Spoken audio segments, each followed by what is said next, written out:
From the real estate, interior design, and design and build experts at the Penzo Group comes a podcast that covers all things home. For our team, a home is so much more than the sum of its four walls. It goes beyond. A home is our sanctuary, a place to create memories, build routines, and shape our futures. Through a series of captivating conversations with guests who are industry experts in their fields, we discuss their lives, passions, and their most personal and intimate spaces, their homes. Welcome to Beyond Four Walls, where we explore the soul of living spaces and celebrate the essence of what makes a house a true home.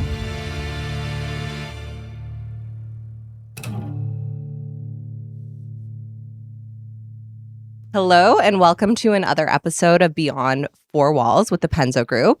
Today, we are so excited. I have my dear friend, Allison Willson here. I'm sure many of our followers already know her, have seen her beautiful work all over Instagram. Allison Willson is the founder of Allison Willson Design. She started her career off with Sarah Richardson, where she was for about 11 years, and pushed her creativity to the limits and founded her own firm in 2018. I have so much admiration for Allison. We met through our husbands, who are dear friends, and this year had the opportunity to work with her on the sale of her home and the purchase of her new home. I also had the opportunity to have dinner at her labor of love for the past, maybe 4 years, her farmhouse. Yeah. Which has been reposted by some of the most outstanding influencers on Instagram. And she just has a beautiful family, her two beautiful children and her golden retriever and Chloe. And just so excited to dive right into this episode. So just wanted to start off with sort of taking the leap into founding your own company and like how that all started. What was the impetus? What was, the driving force that... Before I answer your question, I just want to say thank you for that introduction. Oh, you're so that was welcome. just so lovely. You're so welcome. You know your stuff. So I think founding my own company was never honestly a goal that I had. Mm-hmm. I think that I started in this industry with great exposure to wonderfully creative people and had many mentors, which I'm so thankful for. But it took me some time, as it should really, to kind of hone in on my own taste. There was years of poring over books and magazines and trying to figure out who I was and what I liked and what made me excited. And that didn't happen overnight. So it was never truly, on the onset of my design career, a goal of mine. But I think that when you've done something for a certain number of years and you develop as a creative on your own, it feels like friction to not be able to exercise your own personal creativity. So I think that even though I was in a wonderful place, I left for very personal reasons, and those reasons were strictly to just develop myself further as a creative and flex those muscles and work with people closely and do my thing. So that's so beautiful. It's been really amazing to watch your journey since you founded the company. And what I admire so much about your work is like it has so much soul, and every project that I've seen you do, it feels like it really represents the people that live there, and the souls and like their unique styles. Like although you have a very strong point of view and a distinct look, like your projects do look different. And I want to get into like the design process and like how you get to understand your customers and what their homes should represent. And yeah. It's interesting for me to hear that because I am not necessarily aware of my brand as a stamp, but other people are. And I always find that really complimentary, to be honest, because I just do what I do with as much intention as I can.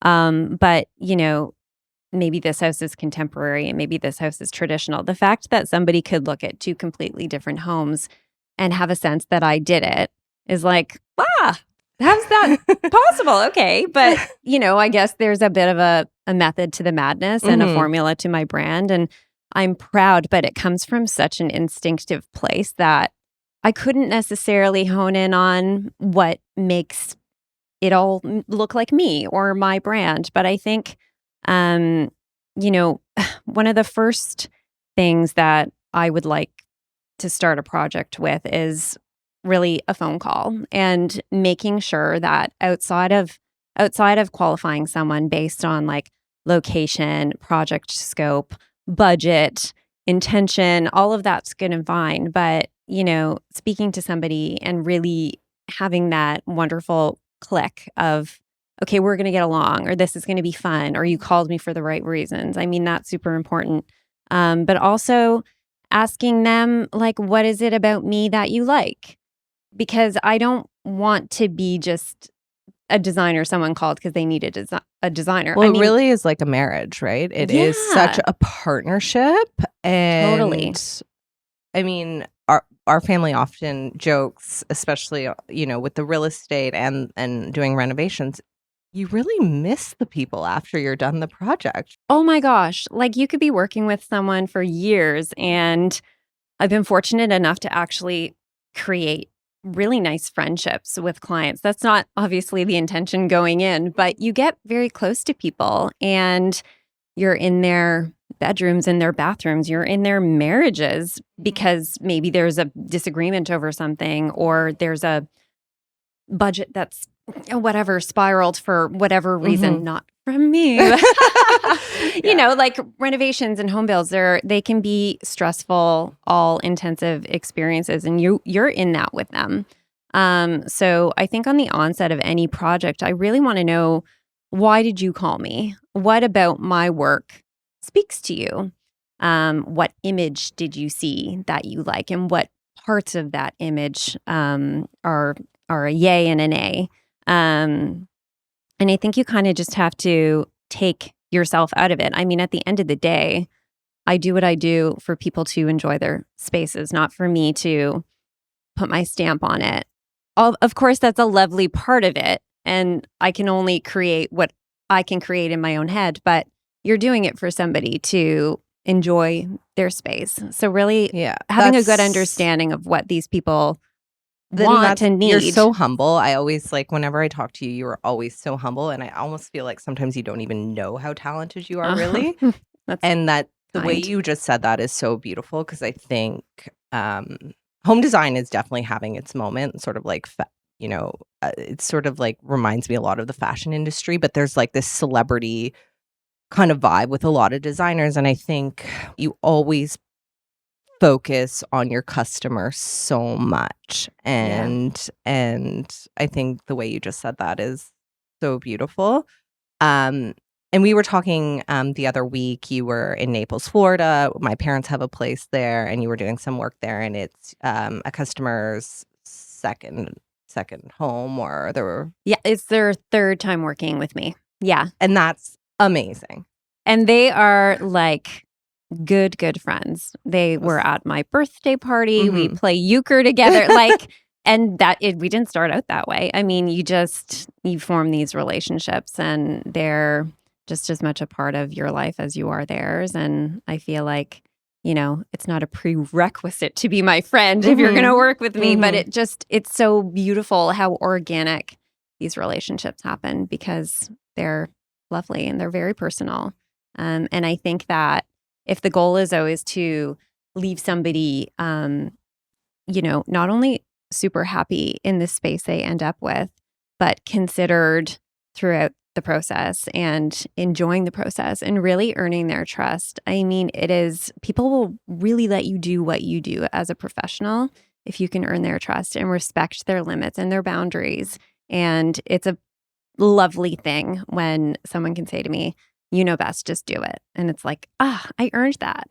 And that's exciting. I'm proud of that, And then they'll tell their friends, or they'll call me back. And then hopefully they know what they're going to get with me and my team. And that means a lot. That's what we work for.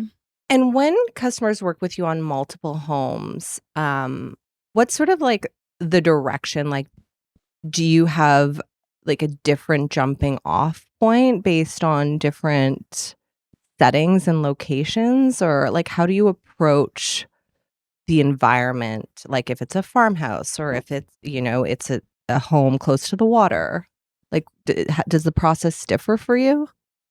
I think the process is always the same, but the elements would be different. What stage of life are they in?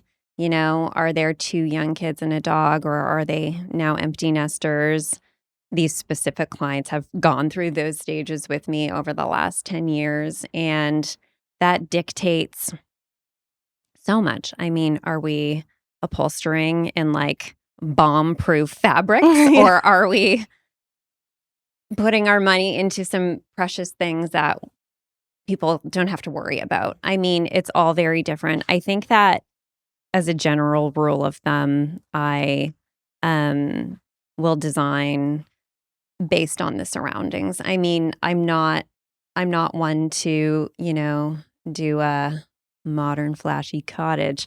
It has to feel appropriate. There's nothing wrong with that, but I wouldn't know how to create something like that. I think surroundings should really dictate what's going on inside a space, and that feels just more appropriate than forcing something. So I think that, if somebody's calling me for a farmhouse, looking around and what's the architecture of the space in which we're in, and what are the materials and the colors around us, and using that as inspiration, as a guide, is a super important part of my process, and what just feels appropriate. I wanted to focus on your farmhouse. It's spectacular, and I was there for dinner a few weekends ago, and it's so like, it's insane. Thanks. But it's so cozy and it's so welcoming, and although it's so luxurious, it has such a comforting feeling. Like, Mhm. we were there with the kids, and I just was sitting on the sofa in your beautiful living room, and I felt so welcome, and I think that's just, That's like, right. a translation of who you are as a person. You had told me a couple stories about sourcing for the farmhouse. Yeah. I think particularly the dining chairs Mhm. that you found in Texas.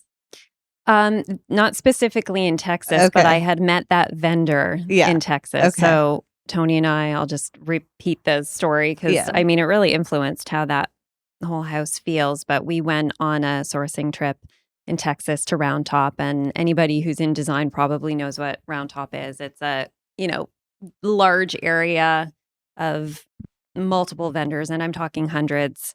And we sourced for 3 full days from, 9 to 5, and still didn't And even is see Tony, like, everything. loving this, or is he, like, begrudgingly going No, around with you? I'll tell ya. I mean, he was surrounded by about 500 cute little Texas girls every day. So I'm sure that helped in his enjoyment of the experience. And everyone's in like cowboy boots and Yeah. short shorts. And, I'm there with my clipboard, my measuring tape, like just getting down to business. So that was hilarious. But no, he was great. I mean, I think that we both know our strengths and really respect that. And he, for the most part, is like, do your thing. I trust you.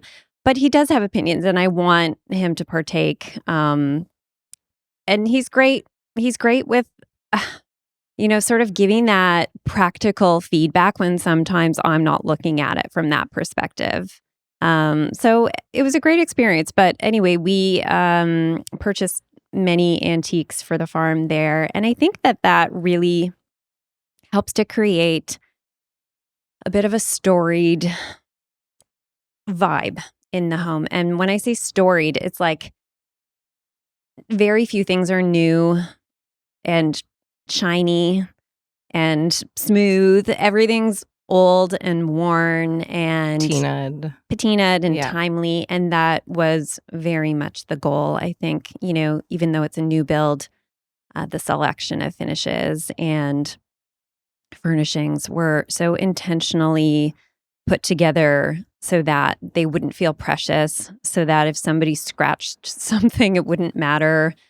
You know, it's all fine. And that's hopefully why you felt comfortable there. It's like if someone goes to grab a coaster, it's like, you don't bother. I don't use coasters. Yeah. They're like, we're here to relax and Yeah. and hang out. And that was very, very intentional. But with Round Top, we met a lot of great vendors who are so incredibly passionate about what they do. And, when you are privy to that passion, it makes you fall in love with antiques even more. Or if somebody can tell you the story behind a piece of furniture or where it came from or where it ended up and where they found it. Like, it's so cool. And, that was a really lovely thing to come away from that experience and have these relationships with vendors that I still source from and correspond with and buy from. And they're so great. If they know what you're looking for, they'll find it for you. And that's what they're doing 9 to 5. Like, they're sourcing the globe. I don't have time for that. So, to have those relationships was really handy. But the dining chairs came from one of those lovely vendors. And Love it. yeah, you got to wait for the right things. You do. It's like with fast fashion, fast furniture. I think when you can find those people and you can, implement and really value that yourself. It's a beautiful thing, and homes tell a story, and the things in them should tell a story. And I want to talk about your family. You have such beautiful children, Oliver and Grace. Yeah. Have they changed the way you look at, designing or even like your approach to work? For sure. Mm-hmm. I mean, yeah, I want to, interesting actually, because you don't know how kids will change your approach to the way you live until you have them. And you want them to feel as comfortable in their surroundings as I do or Tony does. But they're not going to appreciate the same things that we do. And obviously that's totally fine. So it's a bit of a balance. I'm not one to like remove all the accessories and baby proof everything because I want them to grow up with a sense of understanding how to live amongst beautiful things. That said, there's a reason why nothing is too precious in my house. So there's a balance of, okay, these are nice things and live with them and enjoy them too. But if it gets ruined, no one's in trouble. Yeah. And that's okay. So I think it's really influenced our selections and the kinds of things that we're living with right now. Mm-hmm. And your dog's allowed everywhere. Yeah. And, oh my gosh. At the farm, she's like playing in mud all day and then waltzes right through the house. Like it's, kind of maddening some days. But I also picked the material so that would be okay. So it's all good. But I'm really making myself sound more casual than I think I am on a day-to-day basis. It is all good though. Yeah. But yeah, we have moments where we're like, oh God, And the materials, like your kitchen. So I guess let's like focus on that. Like just all the stonework. Mm-hmm. I think your brother was a part of that too, right?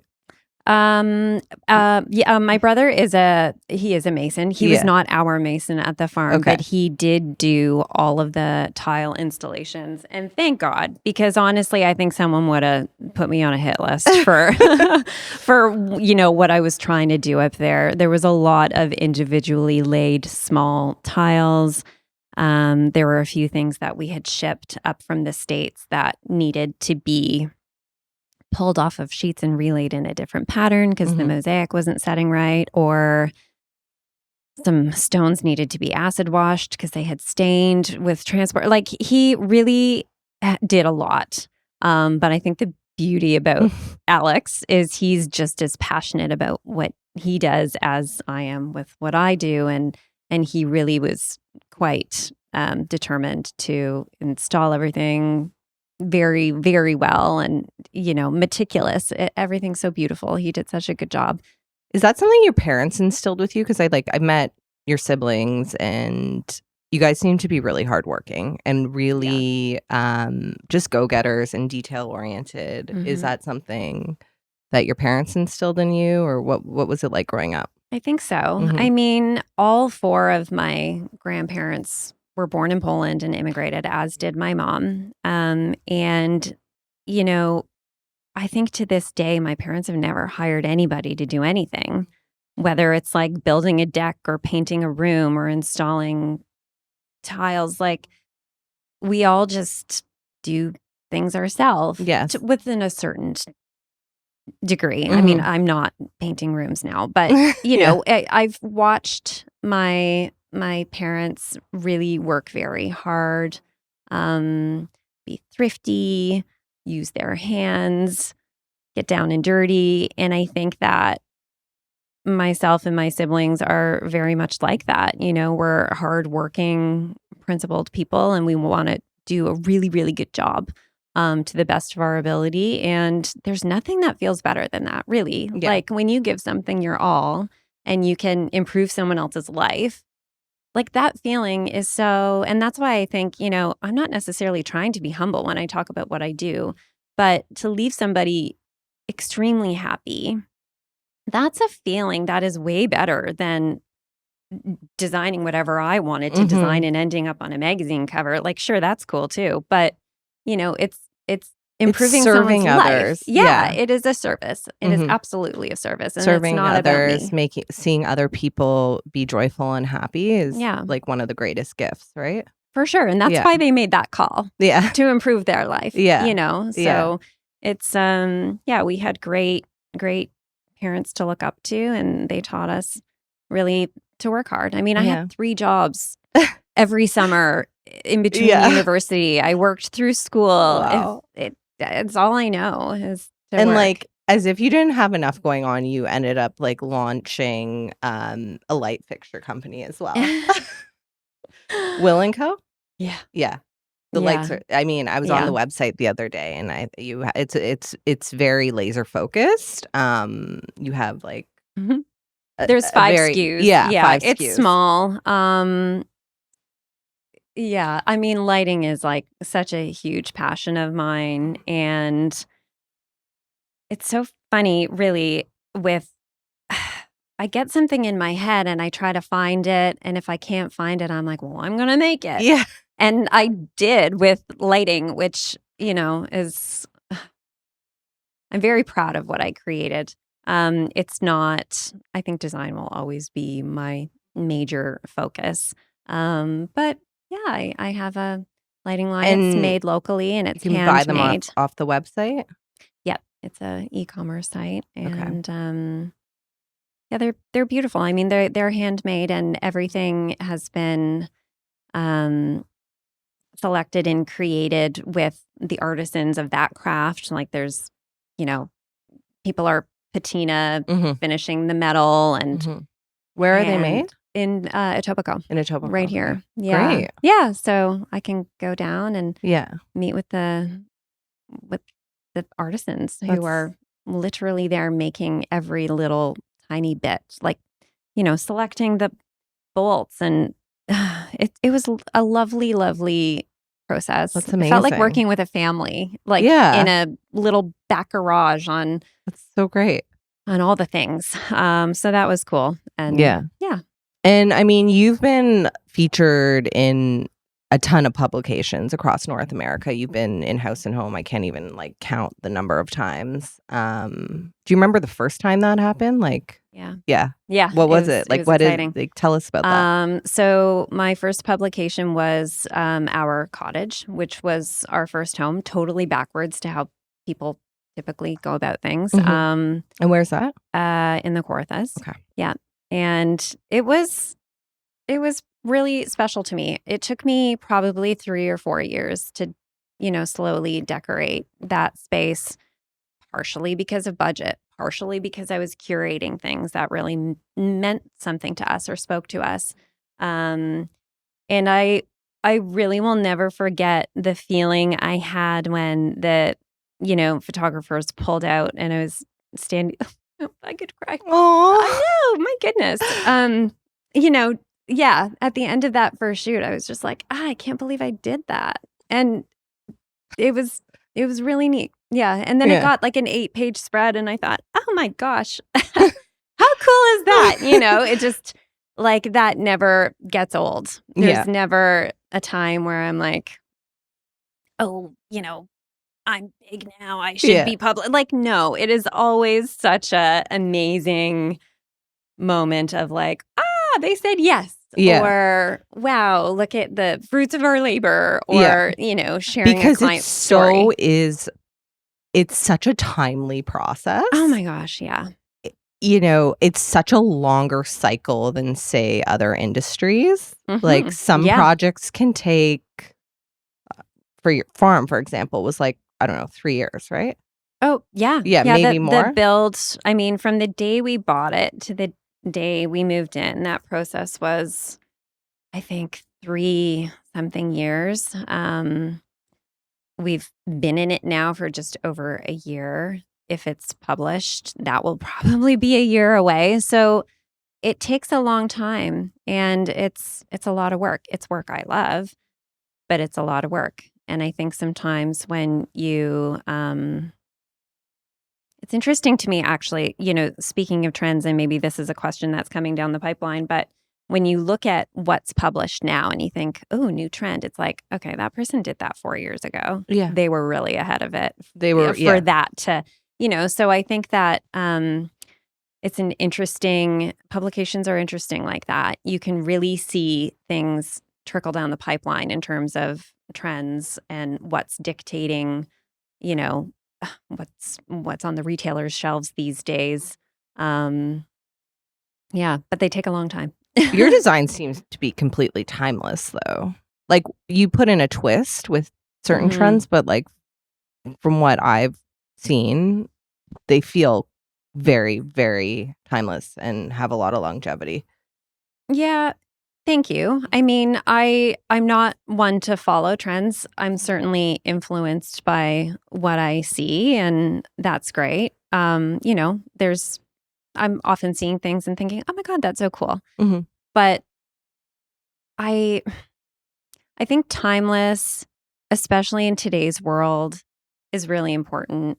I'm very happy to see that, vintage and antique and timeless materials like stone and, hard wearing finishes they seem to be coming back. I think that's great. Not only does it give a lot of soul to what we're all living amongst, but it lasts and things are being repurposed. And I think that it's important to think about things like that in today's world. Having worked, our real estate team, having worked with you and your family, selling your home, and now you're moving into a new house. Do you have a favorite room of the house? And it could be the new house. You haven't moved into your new house quite yet. Oh my gosh, so, I can't even wrap my head around that. And you're in the same neighborhood, which is lovely. Yeah, same neighborhood. It'll be great. I think with most things that I do, time is a key element. I'm not a big rusher. I don't do this with clients, but for myself, I quite struggle to make a decision. I'm privy to so much information with options. I find it a little hard to really hone in on what I'm going for myself sometimes. So I'm not going to rush anything. We're moving in. I haven't bought a single new thing. Mm-hmm. We haven't painted a wall. I think we're just going to live there. Feel it out. Take our time, feel it out. It's a bit more modern than what I'm typically drawn to. And it's beautiful, but I can't see that aesthetic sticking around for too long. So we'll see. But again, on the topic of longevity and timeless interiors, this stuff does not come to me overnight. And I'll need to sit with what we're going to do there. Yeah.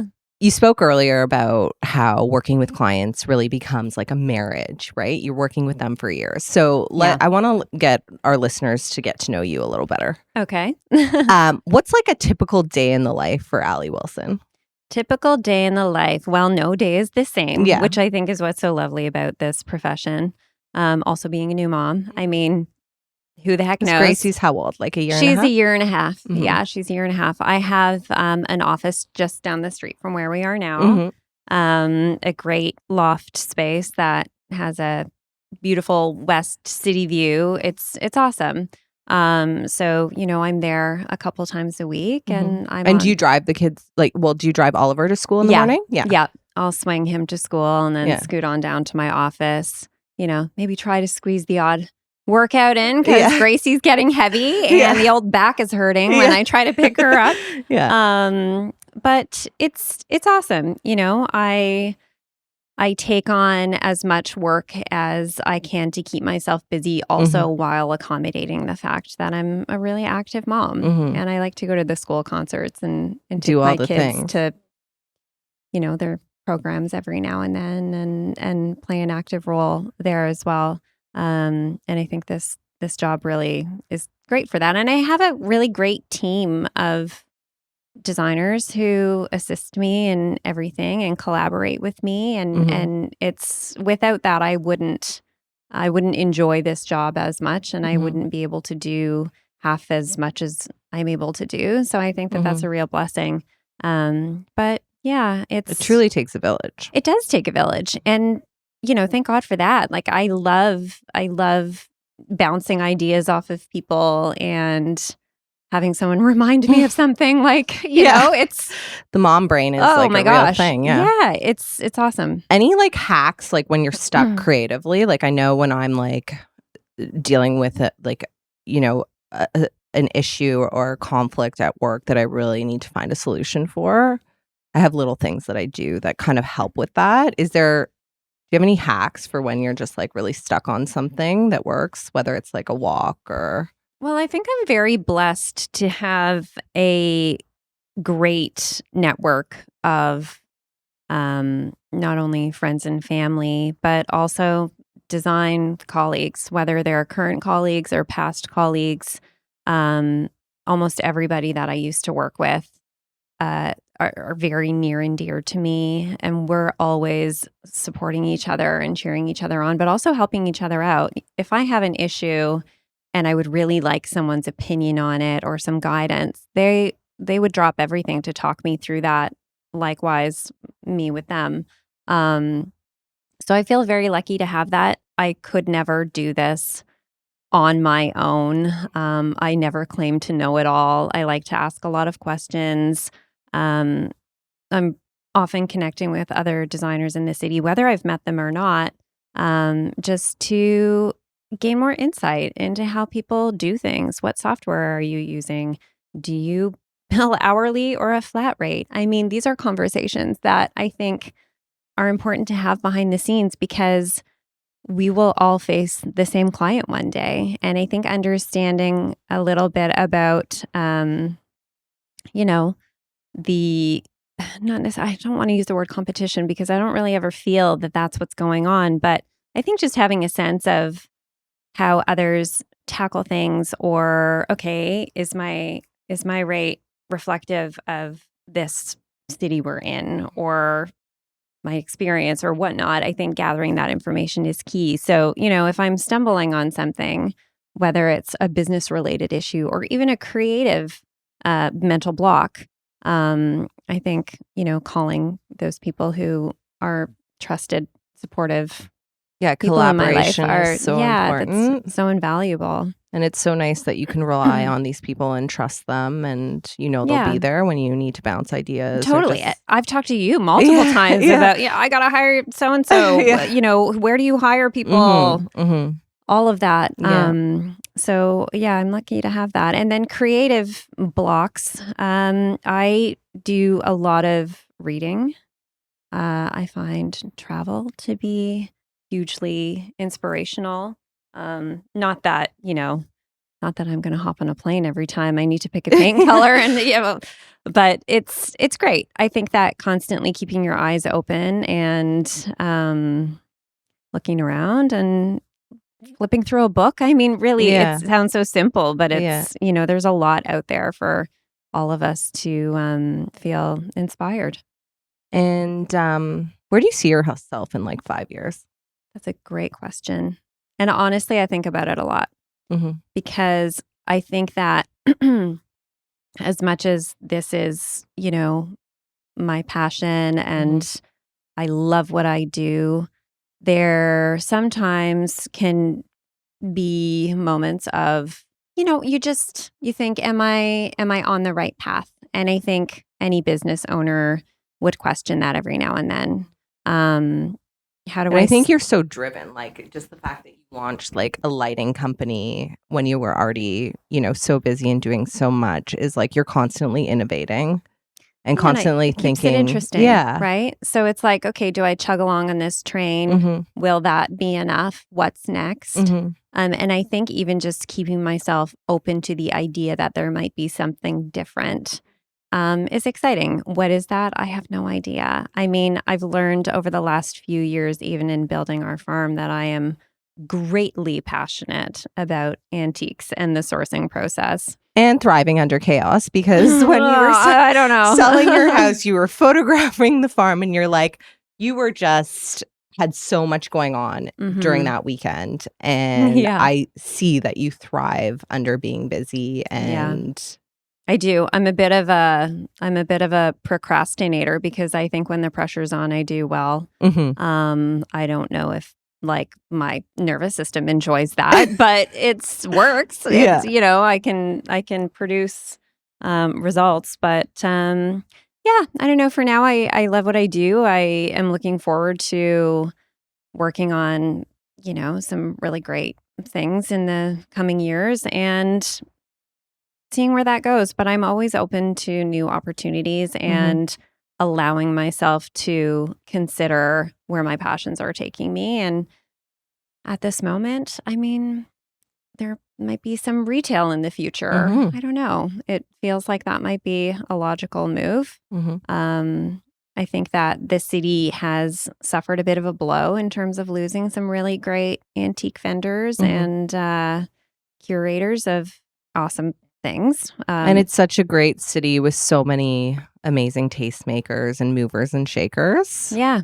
And there's a community of people who are looking for those, interesting, unique, timeless pieces. So we'll see. I mean, I think I'm just open to ideas, but I'm not going to force anything. Yeah. I think I'm happy I have no I doubt that whatever you do in the future, it's going to be amazing. Okay, so Allie, I want to thank you for being here today. It was such a pleasure to get to know you better, and would love to highlight where our listeners can find you. I am. You're on Instagram. On the gram. Yeah, that's where you'll see probably the best representation of my latest work and what I'm working on. It's Allison Willson Design. Just Allison Wilson. Just Allison Double Wilson. L. Perfect. I have a rhyming name. And I think that I've got a couple of publications coming out. Can't wait to check those this out. spring. And I mean, there's always things going on, but I'm not hugely in the virtual world. So Instagram that's it. That's all. Perfect. Well, thanks for being here. Maybe I'll be over at the farmhouse this weekend for a cold I'm plunge coming to your and place. sauna. Yeah. We both started cold plunging recently. Yeah. Yeah. You so more than me. I'm a bit of a wimp. Yeah. Can't wait. Okay. Yeah. Thank you so much for having me. Thank you.